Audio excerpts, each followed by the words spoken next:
Dorothée au plus mal, l'un de ses proches fait des révélations déchirantes. Dorothée. Ce prénom suffit à réveiller l'insouciance de tous les enfants des années 90. À présent quadragénaire, il regrette l'époque où elle faisait la pluie et le beau temps. Objeco a enfin de ses nouvelles, et elles ne sont vraiment pas joyeuses. Avec Dorothée aux manettes, tout allait bien pour les enfants de France. Sauf que depuis son départ, ça dérape. Et si elle revenait? SOS Dorothée en détresse. Qui serait en mesure de fredonner le générique de Récréa 2 ou de Le Club Dorothée? Point. A priori, dans l'équipe d'Objeco, on relève ce défi sans problème. Parmi les présentatrices qui ont marqué le PAF, elle fait figure de légende.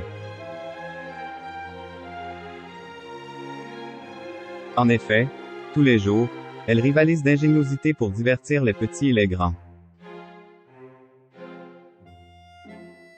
Souvent critiquée par son choix de dessins animés, elle balayait régulièrement les reproches d'un revers de la main. Mieux que personne, elle possédait la recette pour amuser et faire chanter ses fans. Certes, ses copains Jackie, Ariane Carletti, François Corbier et Patrick Simpson-Jones l'aident à accomplir sa mission. Prête à tout, y compris les déguisements les plus ridicules, cette bande de joyeux lurons est à jamais gravée dans notre cœur. Et même si certains sont au paradis, d'autres tiennent à remercier chaleureusement Dorothée pour tous ces moments d'insouciance. Qu'à cela ne tienne, au début de l'année 2022, la production de la chanson secrète réussit l'exploit de réunir tous ses anciens camarades. Évidemment, le chef d'orchestre de ces superbes retrouvailles s'appelle Bernard Minet. Et pour le jeune quadragénaire que vous êtes, vous avez forcément eu la larme à l'œil en revoyant le spécialiste des animaux centenaire Michel Klein. Dire que Dorothée a bouleversé des générations entières d'enfants nous semble une réalité. D'ailleurs, dans la vidéo, on entend le discours de Christophe Beaugrand. Sans le savoir, elle l'a visiblement sauvé et inspiré pour le reste de son parcours. Celui a récemment enfilé le costume de l'ours polaire dans Masque Singer lui doit une fière chandelle. Du coup, en coulisses, comment vit-elle sa séparation d'avec tous ses fans? Une confession fracassante. Chez Jordan Deluxe, les invités se sentent en confiance.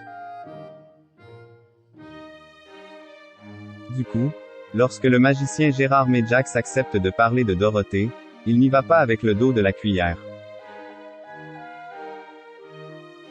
Tout d'abord, il fait une allusion à son physique qui s'est fortement dégradé.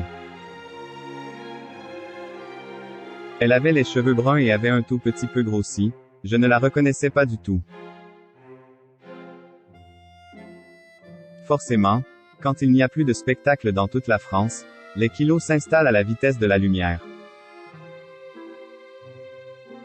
Ensuite, Dorothée accepte de donner son ressenti à son ami prestidigitateur. Elle est malheureuse de ne pas refaire de télévision, et de rester chez elle. Avec ses émissions, elle a ramassé un joli pactole, mais visiblement cet argent ne réussit pas à apaiser ses tourments. Ce qu'elle aime par-dessus tout, c'est créer des concepts ou des chansons. Bref, on l'aura compris sans qu'on nous fasse de dessin, l'inactivité, ça la démolit physiquement et psychiquement. Si jamais une chaîne lui redonne carte blanche, elle ne les décevra pas. Des idées, elle en a eu et aura toujours à l'appel. Suite dans le prochain numéro de